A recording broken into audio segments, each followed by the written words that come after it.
Welcome to Authentic Conversations with Ryan James Miller. Join Ryan as he speaks with top business leaders and influencers, and hear how they've mastered the art of authenticity to achieve all that they dreamed of.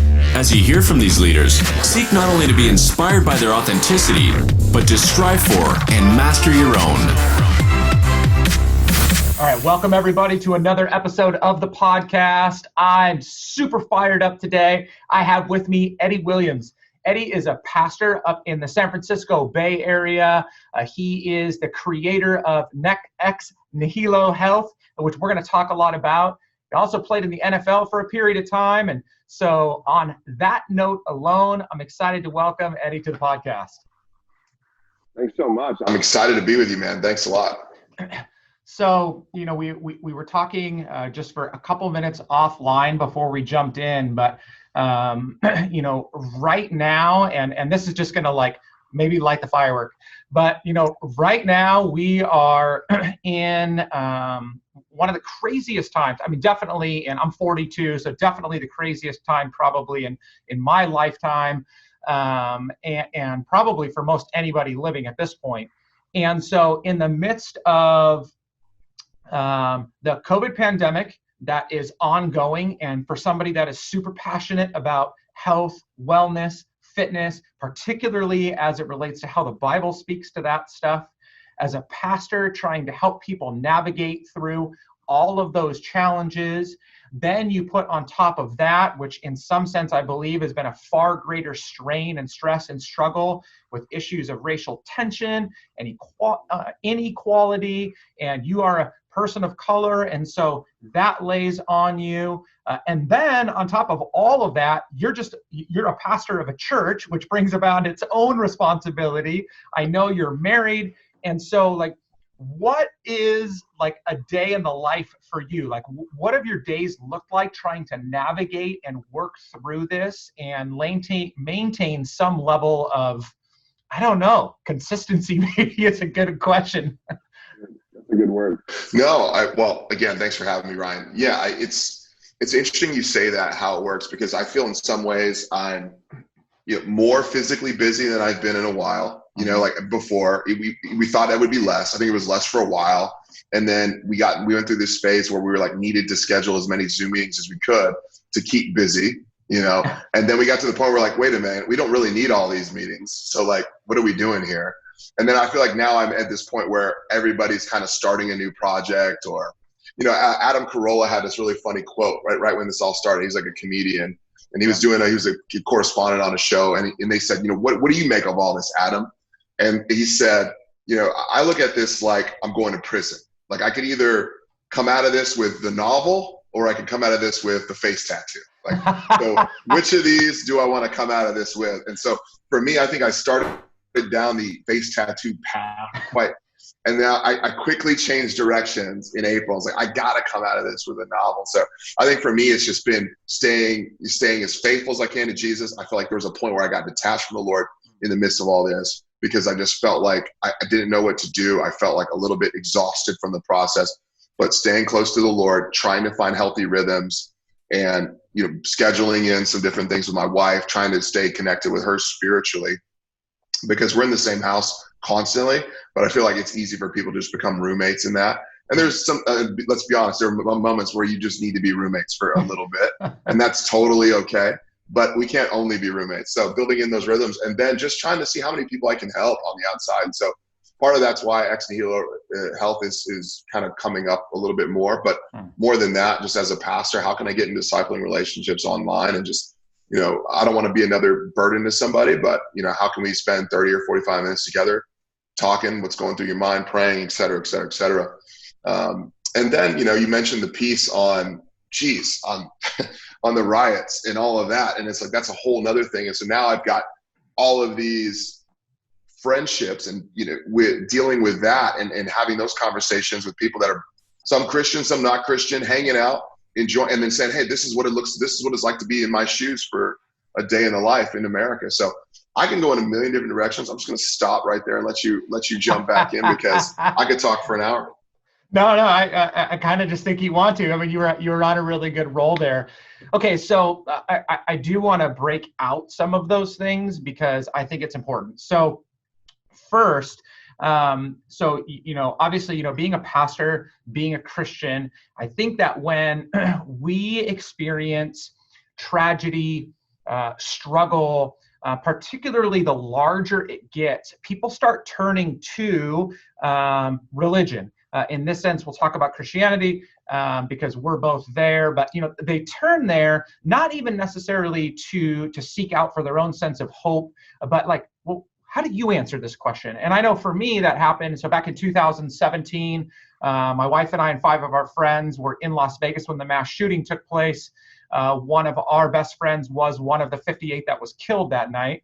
And so when people were reaching out to me, and it was People Magazine and Anderson Cooper's team at CNN, like it was crazy, but they were always asking, well, as a pastor, how do you handle the, mental health or issue of guns?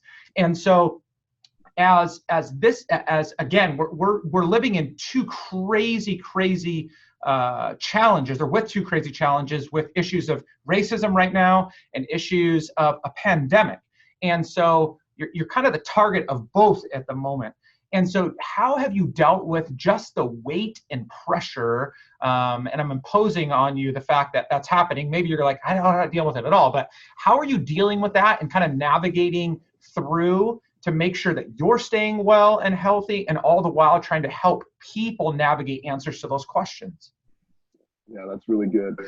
I think in some ways, or probably in all the ways, the coronavirus, and then on top of that, the back end of that, like the rip current of the global pandemic in America, was George Floyd being killed. And so if you've ever, ridden a wave or surfed or anything like that, and you white, you understand kind of what I'm talking about. I think in some ways we're really seeing we're seeing on full scale demonstrated the limited nature of humankind. For so long, Americans were at the top, where we felt like we were in so much control. Control is one of those things where you just don't understand how little of it you have until you have none of it at all. And we just really fell into this moment in history, this kind of cultural moment where we all lacked control. We all didn't have the answer. Everyone's an expert on social media right now, but none of us had the answer to this. None of us. So we were in this point where, like, you know what, we're actually quite limited. And so when kind of all of the veneer kind of comes off, this the cultural veneer of travel and money, possessions, all of those things, we're really left with the core of who we are. And we had to say, who really am I? What do I stand for? What do I believe? And for a lot of my friends that, maybe don't share the same faith as I do, they had to say, I really don't know the answer to that question. And that's going to drive me to one of two places. It's going to drive me to motivate myself to find something, or it's going to drive me to despair. And I had a lot of friends driven to despair, not knowing who they actually were, because they weren't being able to be distracted from the travel, the vacations, the pursuit of, whatever it is, like earning money, an income, a hobby. So I think for me, what I've been able to do is help point people to search for this ultimate meaning, that life is ultimately, sadly enough, about this sort of suffering, and that what you can do is forge an identity rooted in something other than yourself, that's transcendent, that presses forward in this suffering and becomes something greater as a result. So maybe that's a little abstract, but I think that when you're searching for meaning, you kind of need that. And then for me as a pastor, I know that to be Jesus Christ. And I think that in a season like this, where the cultural tide goes back, the only thing that's left is the reality of who Christ is. And I've been able to go, okay, this is the rock for me. It's not, I'm worried about getting pulled over by police. I'm worried about, my children. I'm worried about all these different things. But for me, the only steady constant is something that's outside of myself. So I don't know if that answers your question. Yeah, well, and I appreciate that you spoke to this idea of suffering, right? Because one of my biggest challenges in the church, and again, like, I'm a pastor, and my faith in God actually is probably at one of the best places it's been in a long time, maybe because of just seeing how destroyed the world is and how desperately I need Jesus. But the challenge inside the church for me has often been when suffering comes, it's even though we hear about it all the time. I mean, Christ himself said, right, in this world you will have tribulation. And, I guess theologically, and this goes totally off kilter for some people, but I guess if you expect that to come at a later time, then this really does kind of hit you in the face. But the central point of our entire faith is around the greatest suffering and act of suffering and tragedy that the world could have ever experienced, right? An innocent man goes to the death and literally, is killed. And so the challenge in the Christian faith is that, but even in the outside world, like I've been following Ryan Holiday for a while. And so one of the books that he writes that I love is The Obstacle is the Way. And so even the foundation of Stoicism in many ways is that we will experience suffering, and it's how you endure the suffering is ultimately how you get through it and how you grow and how you learn. And so kind of on both sides, we see these examples, and yet for some reason we still have not yet accepted the fact that A, we're going to have to deal with it, and B, that if we deal with it appropriately, we will actually come out the other side in one way or another better than we went in, which I guess goes to your face tattoo or novel idea, right, from earlier. Right. And I think you're right on about the Stoicism. I think like a lot of secular minds are catching on with this idea that suffering is a necessary part of the human life. But there was a kind of a movement for a while in the church, and I think still going. And then even in culture where like we just didn't talk about suffering. So like any movie you watch in the 70s and 80s, it was like okay, main character, somebody dies in the movie, and like we just move past the funeral like as fast as we possibly can. Like if you work at a tech company here in Silicon Valley, you get a couple of weeks of bereavement, and they're like, okay, grieve and then get back to work. Like it's like a week, you get 10 days of bereavement, and then we need you back. And so we're moving past this sort of suffering because we just don't want to think about it. But I think secular minds, like even like Jordan Peterson, somebody like that, is understanding the concept of suffering as meaningful. I think that's where modern, what would it be called? Like the intellectual dark web, these type of people, they're kind of clashing with really a Christian ethic that's been prominent in the faith, obviously, since Christ suffered and died on behalf of human beings. Yep. And I think that those sort of people are maybe 2 or 3 steps behind the 8 ball in discovering this sort of depravity of man, understanding that human beings are broken fundamentally, and that no amount of education or learning will probably ever help them enough. But what we can do is find a way not only to just like manage it, but to thrive in the midst of it. But then on the other side, I guess the Christian ethic is, how do I come out at the other side in glory in a way that is honoring to God, and that God can finally, and then the other thing is that suffering does actually eventually end in the Christian ethic, which maybe in other worldviews it doesn't. Yeah, no, that's really good.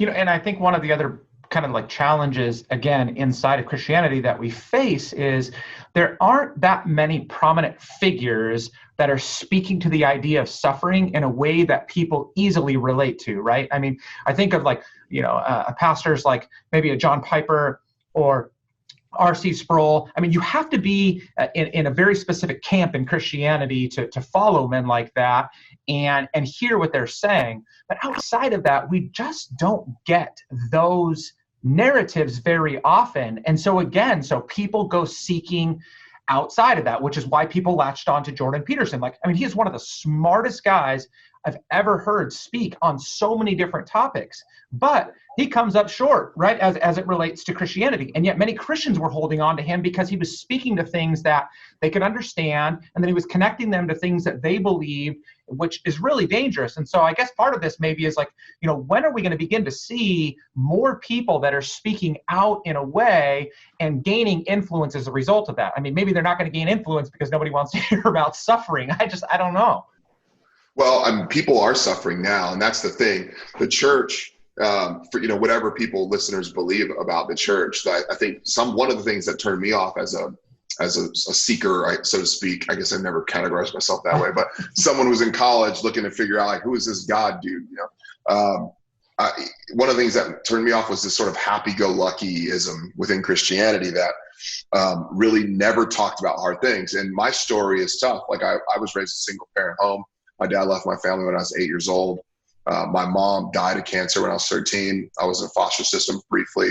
I just all these different things. Grew up in Section 8, getting house broken into, bullied, the whole thing. And I was only knew suffering. And so when I walked into a church and they said, all you got to do is have hope and be courageous. And I was like, well, have hope in what? Like what exactly am I hoping in? Because life seems to suck. And if you're telling me that all I need to do is have a vague sort of spiritual idea of hope, that I'm just not buying that. Life has been too hard. I've wished upon a star a number of times, hoping for things to change, and that hasn't worked. So there's got to be some sort of substance to the Christian message, and that's where suffering comes in. Because at the end of the day, when, like I said, the cultural tide goes back, there's nothing left but people suffering, depression, anxiety, stress, all of these different things. Now, a racial tension. What do you have left? And what's not going to suffice is a vague spiritual message on hope. What I'm going to need is something actually to hope in. And that's what the message of Christ, and that's what he actually brings in a concrete way. Yeah, it's well said. Okay, so you touched on, which I got a vague idea of in reading up on you a little bit, but definitely an extremely difficult upbringing from many different regards. So at what point for you did you latch on to Jesus? And was there a moment there, or was that a season of time of kind of changing your heart, or a stage in life? What was that for you? Good. So my mom passed when I was 13. I played football in high school after that, and got a college scholarship and an academic scholarship to go to the University of Idaho. So the academic scholarship, they just cover the other end of all the stuff. When you have parents, you go to college, they send you money, they buy you pillows and notebooks and all that. So this other scholarship was kind of like that for me. And so in my mind, I wasn't a drinker. I didn't date girls. I just stayed on the straight and narrow. It was football and school for me. And I became this sort of Pharisee. I was in this camp of like, you can never really tell me anything. Like, I'd suffered more than you. I'd seen more than you. And I'm better than you in so many ways, because you had a great life. And here you are, doing the typical college routine of, drinking, hanging out, sleeping around, the whole deal. And so I just thought, I just sat in judgment of everybody. So getting on a team bus, going to go play one of our first games as a freshman, a guy was handing out Bibles, getting on the bus, and he offered them. I was the last guy on, and I just felt bad for the dude. No one was taking his Bibles. I'd been to church a few times here and there. Like, it's not like I was completely foreign to Jesus. And I just felt bad. So I was like, yeah, I'll take one of those Bibles. And he gave it to me. He gave me a King James version with his name on it. So not a great place to start. If you're super easy to read. Yeah. So I go back to my room after the road trip, and I just read it. And I read the book of John, and that's what he told me to read. And I kept going. I read Acts, and then I got to Romans, and because it was next. I didn't know what else to do. I just thought, this is probably John and Acts happened to follow like a chronological sequence. I was like, oh yeah, Romans must be part 3. It kept going. And then it said Romans 1 right there. It said, people claim to be wise in their own mind, and they became futile in their thinking, and their foolish hearts were darkened. And then it said they exchanged the truth about God for a lie, and worship created things rather than the creator. And I hit Romans 1. I was like, that's me. Like, I felt like a profound conviction I had never experienced. And so there was no like youth group moment. There was no like anything like that. It was just literally the Lord Jesus spoke to me through the power of the Bible, just through the scriptures. So I wish I could tell you there's a formula, but honestly, I opened it up and I read it as truth, and I thought, and then what I now know to be like a moment of conversion, where I'm like, this is real. Yeah. No. I'm actually really glad that the story turned out that way, and not some like huge provocative moment. My story was, I grew up in the Catholic Church, walked away from the church for a long period of time, went on my own way. High school was, I was a good person overall, made some really bad decisions, drugs, alcohol, got married at a young age to my best friend of 5 years, 4 years of joy. And then we hit this moment of just mess. And, we were talking divorce and whatever. And I had a guy say, like, I asked him, I said, well, tell me a little bit more about this Christianity thing. And he's like, you really have to figure it out for yourself. And he kind of gave me some idea, but he's like, you just need to go here. I walk into church on a Sunday, and the guest pastor was preaching, even though I had heard like the main guy was the cool guy, and that guy preached on what it means to be a godly husband and a godly father. And I was like, boom, right? Like it just slapped me in the face. Crazier story even than that was all these years later, that is now the guy that I co-pastor the church with that we planted. So the Lord clearly had ideas. But I think often that's the way it is, right? I mean, we're always looking for these big monumental moments of like, the skies opened up and God spoke. And it's like, no. I think for most people, and these are the conversations I'm sure, I have all the time, which the Lord's working on their heart, even through things like this, right? You want answers. Like, we're not going to get necessarily a black and white answer, but you want answers to, the issues of racism. Like, the word speaks to that. If you want issues of why we suffer, the word speaks to that. If you want issues with why we struggle, the word speaks, right? It's like, it's all these things. And so little by little, I think people are brought to this place. And then all of a sudden it's like, oh, this kind of makes sense for me now.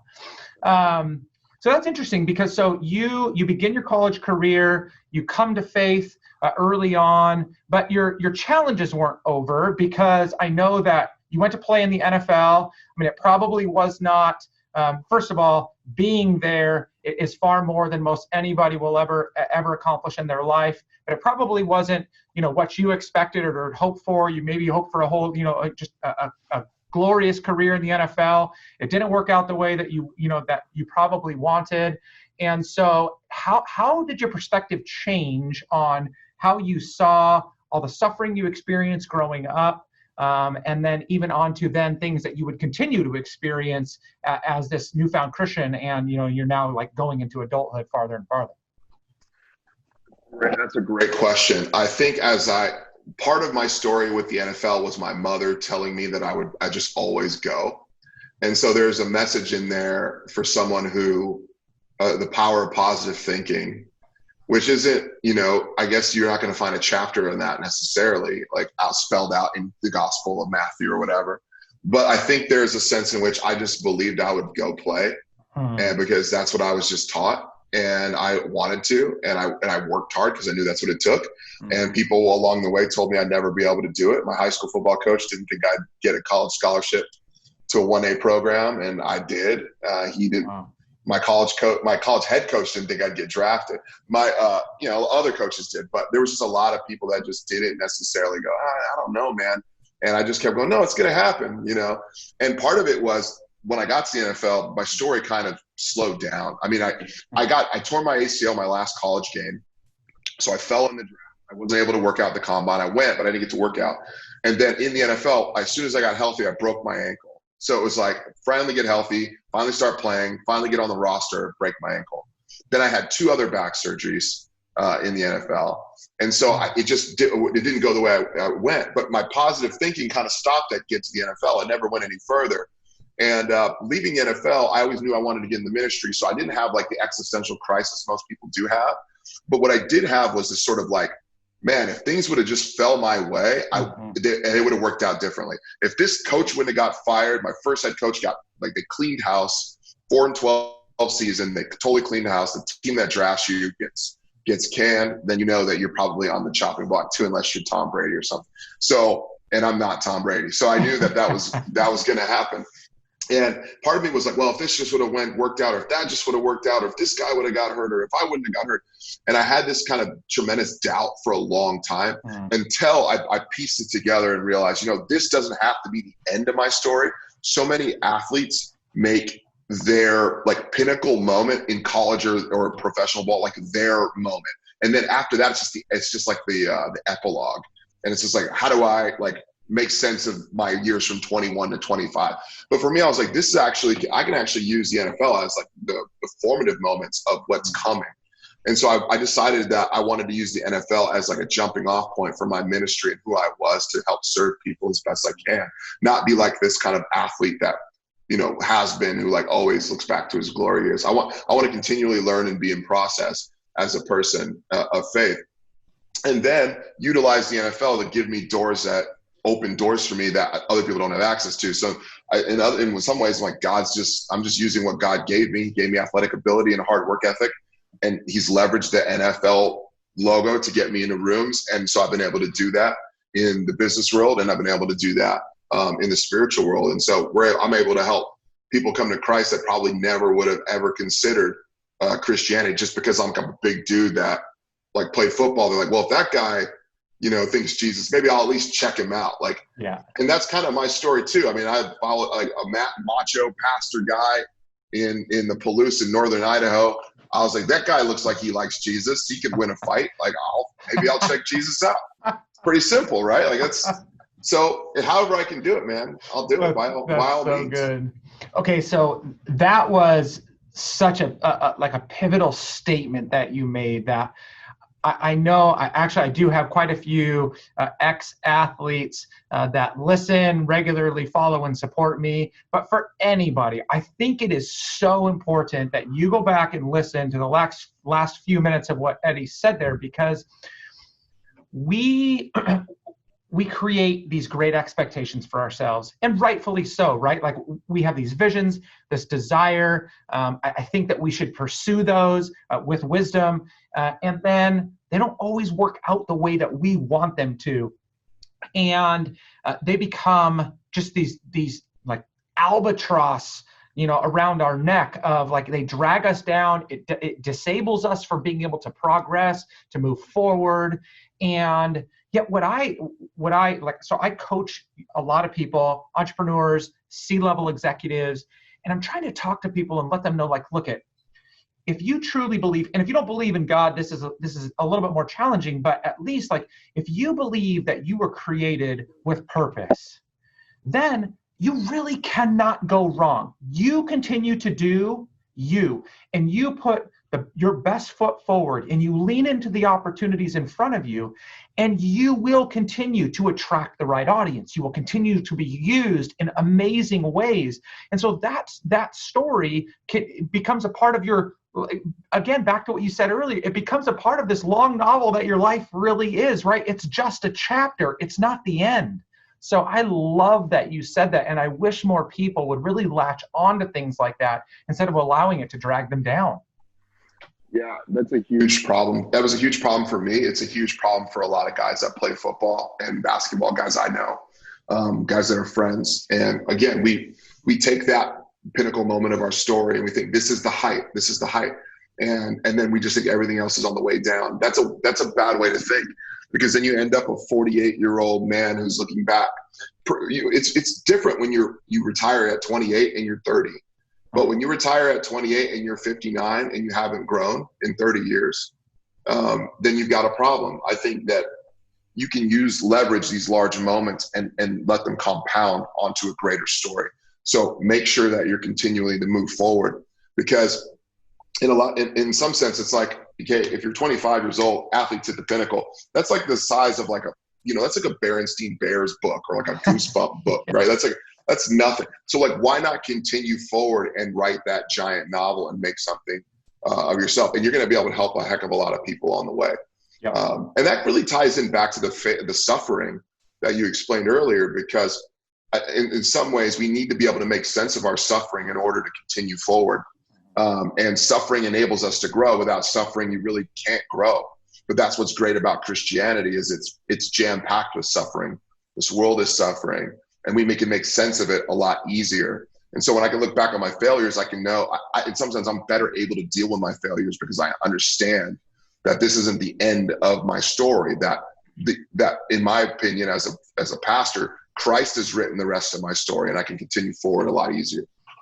Yeah, and even in that, right, it's like, I don't have to love my suffering. I don't have to love the fact that, my parents divorced when I was 6 and my mom got cancer. Thank God she survived. But when I was 13 and I had, one of her spouses that abused me, one that abused my brother, and I had a lot of broken relationships. I almost got divorced from my wife. Like, I lost a dear friend. Like, there's so many things that I look back on and I'm like, I would do so many things to change those experiences because I didn't love them.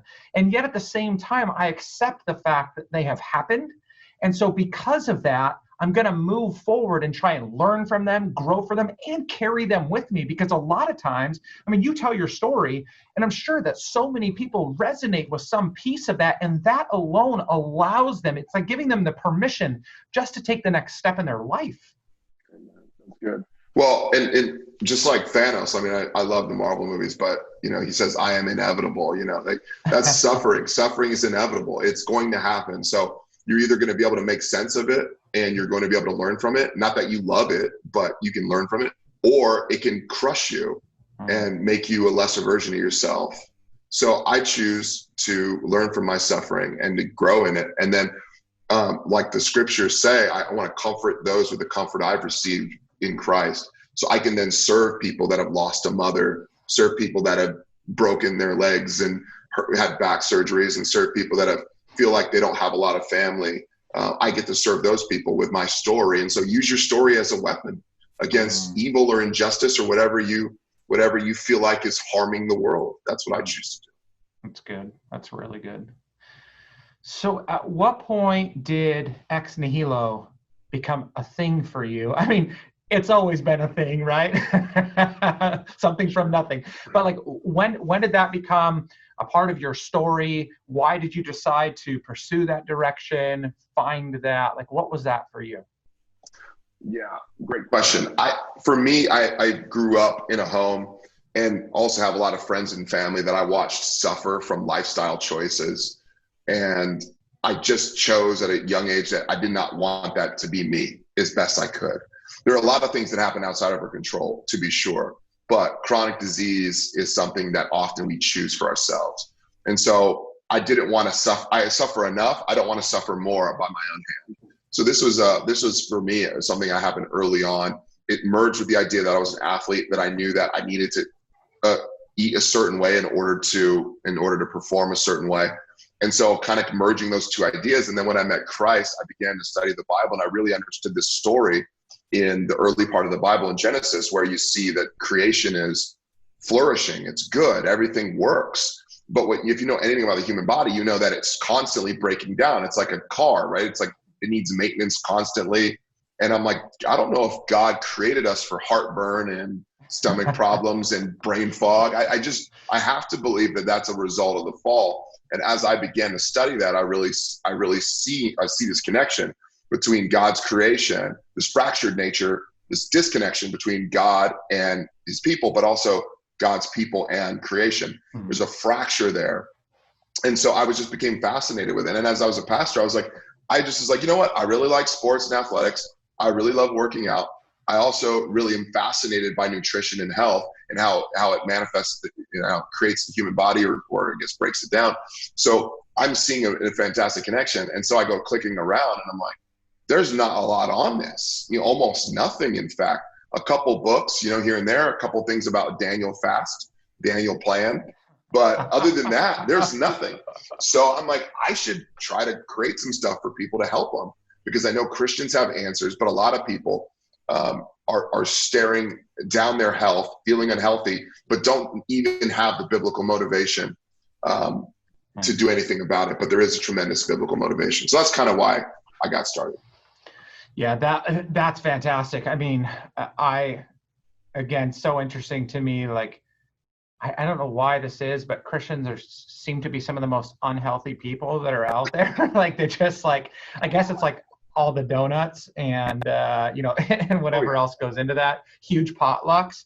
But I agree with you that there is very little with good biblical grounding spoken of in this regard. And yet we see and hear, I love the fact that you paint this picture of pre-fall, and Adam and Eve were created, right? They were, from the best we can understand, right? They were going to live eternally. There was no death. There was no decay. Everything around them was bountiful and fruitful, and none of that was going to decay. Like, there was no, need to be a carnivore or a vegan or not, drink dairy or, whatever. It was like, you could just do whatever you wanted because it was all there.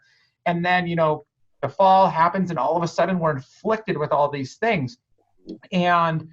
But then we see all throughout the Bible all of these ways in which we are to honor our body, that we are to strive for, like to produce, and I just feel like it's almost as though Christians, in many regards, just kind of throw their hands up. It's like, well, it's just, my body is just going to die, and then I'm going to go to heaven, and so I'm just not going to worry that much about it now. I almost think like they worry more about the trees than they do about their own body.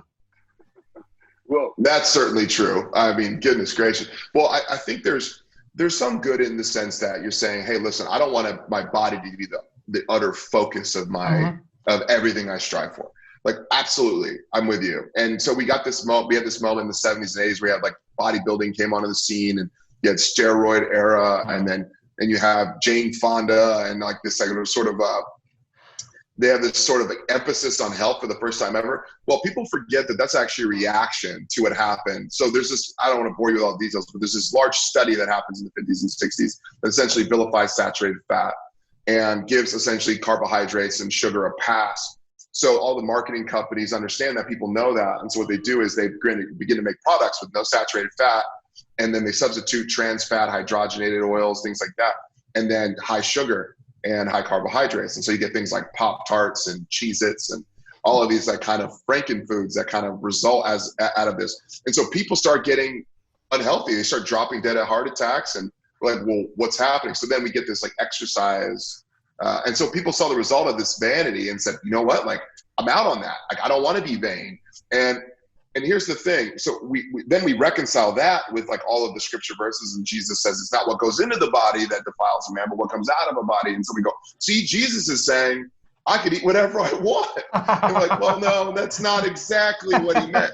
And so what I think is happening is so Christians care about everything way too much. Churches, pastors especially, care about everything too much. We preachers in sneakers, right? Prophets and watches. We're seeing what pastors are wearing. Should I buy this car? Should I, what movies should we watch? Should they be rated R? Should they be PG-13? But this is the one area where Christianity has allowed culture to fully dictate the pace. So we're saying, all things in moderation, calories in, calories out. And we just take the mantras from the culture instead of actually saying, well, what is the best way to honor our body or honor God with our body? So we don't do that. We take our cues from culture. So today, what does in the present day, what is your typical routine for keeping your head screwed on right, your heart in a good place, and staying as jacked as you do? Well, if you're asking, are you asking my personal routine, or what should someone do? Yeah. Yeah, that's great. So I wake up at 5 a.m. to work out because I realize I've got my peak time for my brain capacity and what I can get done is between 5 and 9 a.m. So that's my best 4 hours of the day. So anything I feel like is most important, I want to do. And so it's like, if you're saving money, the reason why a lot of people can't save money is because they save whatever's left at the end of the month, they put in the savings account. So it's like, you do the same thing with your time. So for me, it's like, I'm going to pay myself first. So I pay my time first. So I work out immediately. And then when I come up, I get some, post-workout stuff or whatever. And then I go right to the scriptures. So for me, it's like bang, bang, those two things. And so I can get as much Bible reading as I can with my functioning brain. And then I get, I get obviously that workout in. And that really gives me like a mental edge for the day. Now, for some people, it's like they need to work out in the evening, they work on the afternoon. Great. Like wherever time it is for you, do it. But for me, it's like, I got to get up and know that people are sleeping while I'm working out. And then when I'm reading the scriptures, my kids are getting up and things like that. And it's like, okay, great. I can be dad for a bit, maybe read a little something with my wife. And then, I'm a big fan of bulletproof coffee. And so that's like brain octane oil, grass-fed butter, and some coffee. I don't do it every day, but I do love that, especially when I got a sermon or some big study days, or I've got a motivational speech or whatever. I do some of those as well. I'll always drink one of those and use some, man, am I getting in the weeds? Because I can. No, this is good. I love it. I love this. This is the stuff, right? I mean, I think like my family and I were just having this conversation yesterday. So we were sitting around eating, and for some reason we got on the topic of athletes that that kind of like let themselves go after they retire. And so, not to knock them, like they're still great athletes, but like you look at Charles Barkley in his prime and you look at Charles Barkley today behind the desk, not a good look necessarily. Shaq, right? Kind of same thing. And so little by little, like all these athletes go. And so for everybody that is gonna see this on video or like goes and follows you on Instagram or something, like you're in great shape. And you've been out of the NFL for how long now? About 7 years. Yeah. So like 8 years. And so injury plus early retirement could have easily spiraled you, right? Like that could have been a really easy way to just gone off the deep end, but it seems like you've been very proactive. And I'm a firm believer. So I CrossFit 6 days a week. I care a decent amount about what the food I put in my body, the way I treat my body. I don't limit anything. I like to have fun, but still. And I firmly believe that by doing that, I can produce so much more for my clients, for our church, for my family. And so it seems like you're in that same boat. And again, everything that I read from you around how you focus on a morning routine, or even hearing it today, or talking about mindset, talking about good foods to eat and things to stay away from. Like, I think that's important for people to hear. Good. Well, yeah, I mean, it is. I have a huge fear of like this sort of like former athlete who lets himself go thing. Just because it's like, sometimes fear is good. I don't want to be the 49-year-old, 72-year-old athlete who's like way over shape. And he's like, I'm going back to high schools to talk about what I did when I was 24. Like, no, I just don't want to do that. I want to live from 24 to 72. So, and I want to do it well. So one of the things that's really important for me is like anti-inflammatory diets. The NFL, obviously, people understand about inflammation. Inflammation is the number one precursor to all major modern Western diseases. So if you can limit inflammation, you have a good shot at not getting those diseases. Not to say you won't, but you have a good shot. So for me, CTE is a huge thing, chronic traumatic encephalopathy. It's a degenerative brain condition that NFL players have gotten. I've got friends that are 33 years old that can't remember basic appointments or what happened 2 weeks ago. I don't have those problems, but I want to try to prevent them if they do come. So Bulletproof Coffee is really helpful in that. I like to do things like there's a supplement I use called Unfair Advantage. It's just like CoQ10, things like that for brain function. I use a supplement called Siltep. I really like it. It's basically like a nootropic. It's like a brain functioning power kind of thing. Really, really good. Creates cell energy. Those sort of things before studying, before preaching. Like, I've tried to help pastors with that. I'm like, yo, man, if you are struggling with your sermon, like this is, or even like if you're at work and you're just trying to get work done, if you focus in, you can actually hack that time and get a ton of production out of it. So I'm like, well, if I'm going to preach and 400 people are there, or if I'm going to a large conference and 1,000 people there, if I'm preaching at a small church or I'm at a small group, like I want to make sure that I communicate the information I want to communicate. So those are the sort of supplements I think is necessary for people to take. Like, why not? Like, they're not that expensive. Yeah. And I mean, in addition to like the millions of things you can Google on CTE, one of the most eye-opening things that I've seen in the longest time was watching the story of Aaron Hernandez, the documentary that they did on Netflix. And you look at, his repetitive concussions, and I'm pretty sure it was CTE that he had, and just the degenerative things that, like his brain was just like wasting away. And I mean, it in part of, in some way, like helped to create this monster. And obviously that's the extreme nature of it. But all the way back to the pastor talk right now, I mean, most pastors grind themselves into the ground. They don't sleep, they don't eat well, and then they just get jacked up on coffee only and nothing else. It's like they treat themselves so bad and somehow expect that they're going to well shepherd. And I'm just like, dude, you're actually not, you're just not even going to shepherd. You're literally going to kill yourself early. Yeah. And if you want to be as best you can for your people, for your family, you've got to put a premium fuel into your tank, especially if you're a high performer. Everyone, I think most high-level C-level people, director-level people understand that concept. But in the church, I mean, it's almost like, no, I can't think about this. I've got to get to the people. Like, I've got to get on mission. And it's like, well, you've got to fuel your body for the mission, especially if you want to do it long. Like, Paul says, we're going to run the race well, like not run it like terribly. Like, how do you want to run it? Like, well, put some fuel in your tank. And and so I think that understanding diet, understanding habits, it's going to increase your days. Pastors, church planners suffer from burnout like at an extraordinary rate. So being able to actually sustain yourself for the long haul, you're going to want to be able to understand some of these principles. And I've helped a couple pastors do this through some different coaching and things like that. Just to say, hey, like if you were to structure your day well and only tweak these few things, your life would be a lot better. And instead of getting like the blueberry muffin and like the chocolate milk with your latte at the Starbucks while you're typing away, what if instead of that, you just brought some food with you or chose this? And so it's just like basic small things. Like Paul says, to live as Christ, to die as gain. Like I totally agree, obviously, with Paul, but you don't got to die faster to get there. Don't speed up the process. No, Jesus ate, Jesus slept, you should too, right? I mean, it's just like, you're not impervious. He didn't have Red Bull to chug Monster Energy drinks either. Gosh.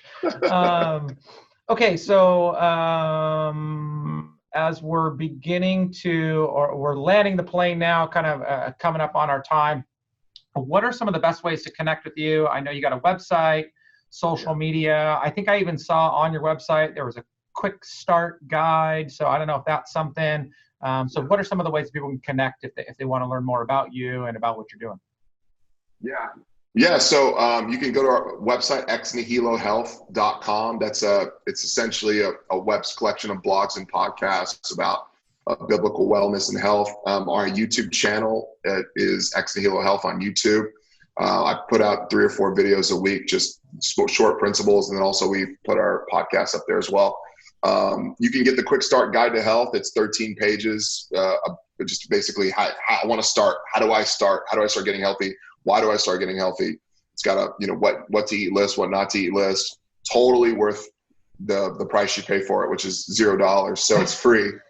You get what you pay for. And then you can follow me on Instagram or Twitter, Real E Williams.